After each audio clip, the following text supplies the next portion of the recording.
trying to roll with. What was that? I've just been keeping it like this and trying to roll.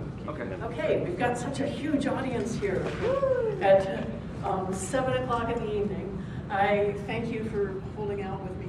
This is going to be a short presentation because I know it's late and we're all looking forward to moving on to other things in our evening. Okay, strange interactions in personal data. It's, first of all, who am I? Blah, blah, blah, blah, whatever. My standard disclaimer, I'm not a lawyer. Don't look to me for legal advice. I like to talk about the law, but I'm not a lawyer yet. And then I have fine print and practicing fine print. Okay, my extra double safe disclaimer. I'm going to be talking about things that are illegal and how wonderful they are. Don't try this at home. Don't come crying to me if they find something to stick on you and make your life really hard. Hopefully this will make a difference in the fight against the current incarnation of the Computer Fraud and Abuse Act. I've been actively campaigning against, or for change, rather. And this is my little contribution because I do privacy and I'm for change of the computer laws. So, what this is about, it has a weird title, a new way of looking at legal structures. When you go to law school, they teach you a really staid, traditional Socratic method, looking at cases, interesting cases, but everything you look at has already happened. They don't talk about potentials. They don't talk about what could be, because that's irrelevant in the practice of law. But I'm kind of a hacker at heart. So I like to think of things in the way that they break down and interesting ways that that happens. Okay. So this is a point I raise with people that are hackers, that they have a lot of trouble wrapping their head around. You can't own data. They're talking a lot about copyright and intellectual property protections and all this, but you can't own data. It's just... My company owns a lot of data. Your company does not own data. I guarantee you that they... Your company might have trade secrets. Your company might have specific arrangements of data, but you can't get legal protections for that data if, say, somebody stole it. If somebody stole it, the only, I'm actually getting a little bit ahead of myself here. Copyright doesn't mean anything with personal data. Trade secrets. Trade secrets are probably what your company would claim. Your company owns a lot of data, but it's because it's valuable business information. And the trade secret law is written so that if it's not valuable business information, then you don't own it. It can't be owned. There are a few patchwork laws that define privacy, but legally, there's no law that attaches to data for ownership. So you can say, like, we can possess data, but not like land rights, or we can own land because the government says that we have that right. That's precisely it. The government will not support protection for the right to hold that data. You can still possess it, you just can't say, like, it is mine and no one else can have it. Exactly. And the government will go, like, do things for you on your behalf. They won't. Right. The idea behind not owning data is that the data, intellectual property protections are not meant to limit human knowledge. And that's something that the framers of all this information really had in mind, is they did not want to limit the knowledge that's available to humanity. That's why mathematical equations can't be patented or copyrighted. And they're going back and forth about the gene information. And they recently struck down protections for genes because that's knowledge that's not information that can be protected legally.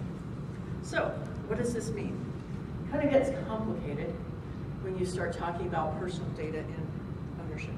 So, the next topic I'll bring up is data brokers, and which is kind of the bulk of this. The idea that the data broker, that's the business, is buying and selling data. Some of them sell personal data, some of them sell property information. There's a data broker I researched that sells information on rights of way, which is a hugely complicated process. If you want to run lines anywhere, you have to find each little property owner along the route that you plan to take, and it's very difficult, but they provide a service that do that. Most data brokers buy data from other brokers, and going back to the whole statement that it can't be owned, they buy data as a service, they buy data in a specific arrangement in connection with other data. They go through a lot of manipulations to try and explain how this data is connected to each other and that they have the right to buy and sell it. So data brokers don't particularly care where information comes from that they collect and sell. As far as the quality of the information, it's very important that they get good quality of information, but it's not important what the source of that information is. And let's not underestimate what data brokers are and can do. There are some really huge companies out there that you probably have never heard of. Well, you might if you traffic in data. Yeah, I could say that I know one of those companies very well.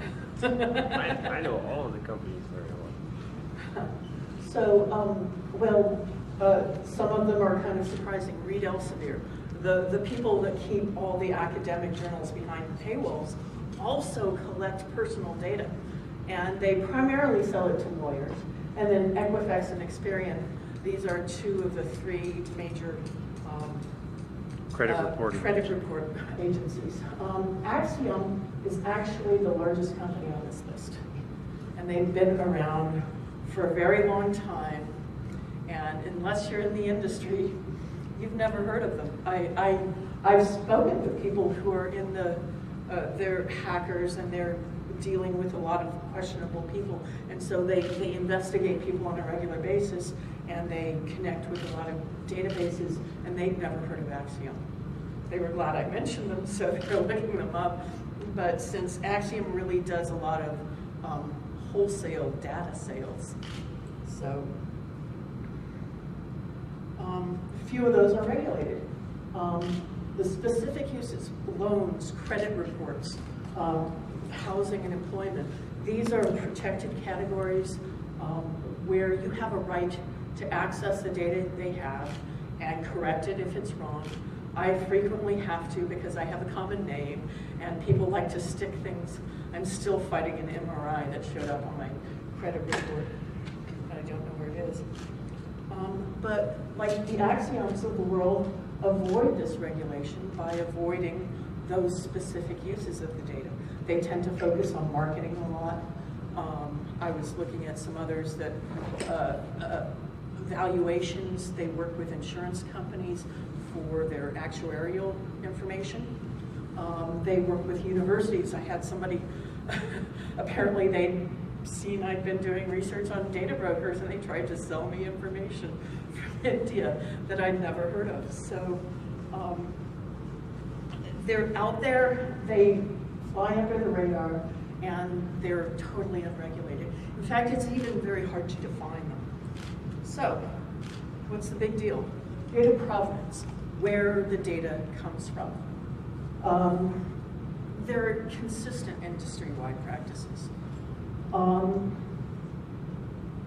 Competitive advantage. If you tell everybody where your data comes from, they'll just go to your source. they'll bypass you even if you have advanced data analysis techniques. It still puts you at a competitive disadvantage if you've revealed all the sources of your data. What's really interesting is Congress held a hearing about 3 years ago on data broker practices as a result of a murder-suicide based on a rather unfortunate stalking event. And the data brokers came in, and every single one of them, there were 9 of them, every single one of them pled the Fifth. Congress can't do anything about that because that's a fundamental right, but they're not telling. The only data that comes straight from the source, even if, well, we get our data from Facebook and these others, you'll never hear that. Only the data that comes straight from the source is identified as being from the source. So the point is that the provenance, where the data comes from, is not important. What's important is the quality. If you have good quality data, then you have a good quality product. And if you collect data from many, many sources, there is getting it now. If you collect data from many, many sources, then just attaching the source to the data that's another data field in your database, and it makes things pretty tricky. I can tell you from personal experience that provenance is extremely important to data brokers, because how much they have to pay to use that data in their data products is directly related to where they got that data from. So the things that you're talking about them not tracking, they are absolutely tracking in a very finite way. Okay, so they pay based on the source of their data. Yes, so Maybe they're not the implications of where the data came from. I mean, other than the very little regulations, but yeah, I mean, it's all about revenue, right? So right. Yeah. So if they have the same data from 2 different sources, they are going to claim the least expensive source as the source of that data, Right. so that they pay less for it. And there's actually a significant portion of the business, in fact, that's where that business grew from, was providing you the data that you want from whatever source I get it for the cheapest price possible. So they take all the data sources, they deduplicate that, and then they find the cheapest way to get you the data as the customer that you are looking for. Great, great. So provenance is definitely important in all. Provenance is important, but the provenance associated with the price. So you're not tracking where that third party that got the cheaper rate for the data. Right, so we are not tracking it back to its source. We are Exactly, tracking, right. exactly. And that's my point, is you're not tracking it back to your source. You're just the incoming vendor, whichever source of data you get, that's what's important. So, what if somebody stole data? What if somebody figured out a way to break into the system? Because personal data is low man on the totem pole when you talk about securing personal data, or when you talk about securing data. Recently, it's been recognized, a lot of startups recognize this as their revenue source. But I've spoken to many, many, many startup people who don't recognize the need to protect the personal data. They recognize the need to protect the credit card data, PCI compliance, social security numbers, all the financial information that's attached to their customers. They recognize the need and importance to protect that, but they don't have the force of law behind the protections for personal data. So it's the low-hanging fruit of the break-in scenarios. Many companies, I've worked for companies that are not very good at protecting this because it's expensive. It's expensive to hire all of us technical hackers to make sure that everything is secure. We don't always come cheap. So, so the risk is much lower for seeking personal data. But it's obviously worth less than financial data, but data brokers are buying. Maybe you won't be able to approach Axiom because they're very good at knowing their source and knowing who they're dealing with. They've managed to avoid Spokio's problem. Spokio is one of the data brokerages who they got in trouble with the Federal Trade Commission because they weren't careful who they sold their data to. And the FTC had their mystery shoppers go out and buy Spokio data for employment, and they got some really ugly fines because Spokio, unlike the three major credit agencies, does not give you the opportunity to review the data that they have on you free of charge and contest any errors that they might have. There are more, certain types of data are more valuable, like images. There was an article a while ago about Target stores identifying a pregnant teenager before the father that she lived with did. And the reason they targeted that particular life event is because you make a lot more decisions about what your future life is going to be when you make major changes. When you're moving, when you buy a house, when you buy a car, you buy a lot of things. And you're great target material for advertisers. Also life insurance companies and other organizations, or any insurance company for that matter. All these organizations want this information so that they can make decisions. Further, they like to have neighborhood information to when they start talking about expanding their business. Where should they expand next? So it's very valuable. This is a huge industry, and the more of it you can get, the more money you can make. And what's interesting is, unlike stolen financial information, you don't need to scrub it. You don't need to launder it. You don't need to go through third parties. If you set up an organization that looked legitimate on paper, you could set up your own data brokerage based on stolen information. You'd have there's a little bit of a gray area, legal gray area there, where you know and don't know, or maybe you just find a gullible friend. And there's no risk to the buyers because data cannot be owned. The buyers are not buying stolen property.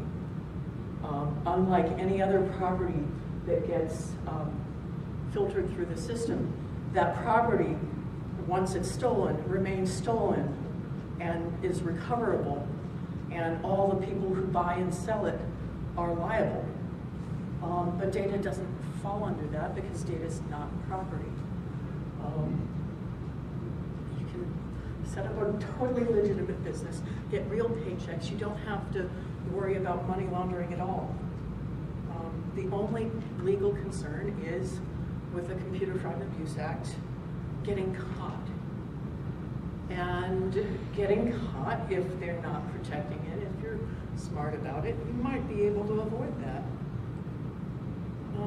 So the hacker value equation, low difficulty, low risk, moderate payoff, clean money, seems like a great idea to me. And so what also comes up is there's no way to independently test this. If you give somebody your personal details, you don't know what they know about you or what they're giving away even.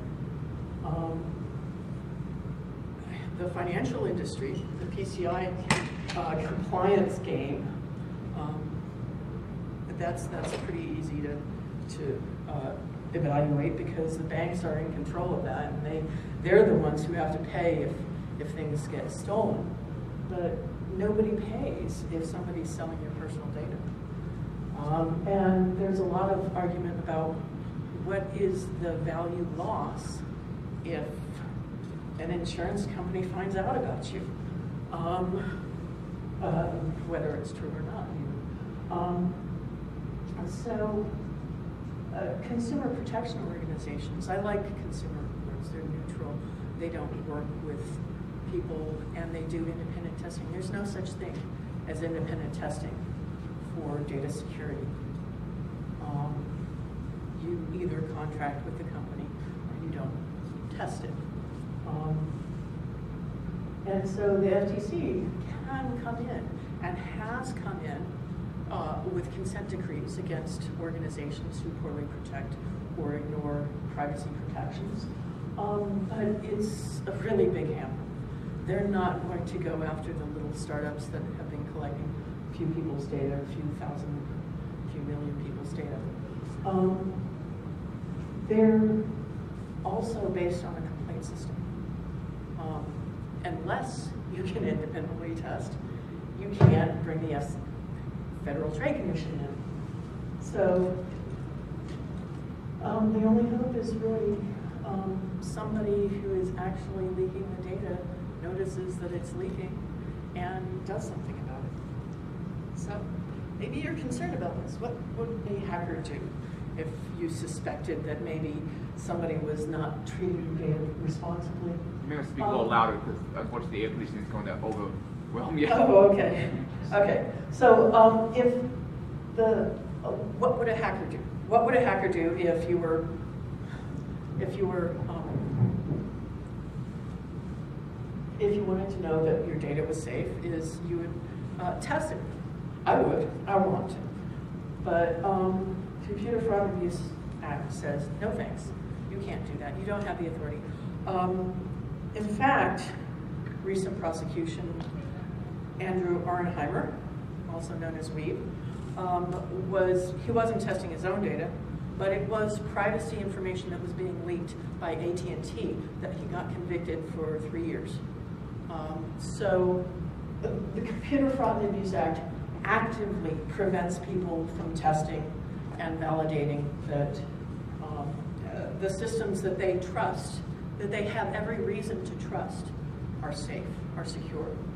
But what's interesting is even the DMCA, Digital Millennium Copyright Act, considered this really oppressive anti-circumvention preventions where you can't break into something if it might protect a little bit of copyright, and they go way overboard with that sometimes. But even the DMCA has exceptions for personal information and protecting your own personal information. So, what is the CFAA? It's the law used to prosecute hackers. Everybody here should know about this. If you're here, you should know about the CFAA. And sometimes it is a good thing. Sometimes people do malicious, destructive things for bad reasons, and they should be prosecuted. I remember reading about the very first insider CFAA prosecution. A fellow, he was promoted from sheet metal, and he took all the backups home and left a dead manuscript. And so when they fired him, he blew away the system. So sometimes it's a good thing to have that hammer to prosecute people, but it's indiscriminate the way the law is written. It's completely indiscriminate. It doesn't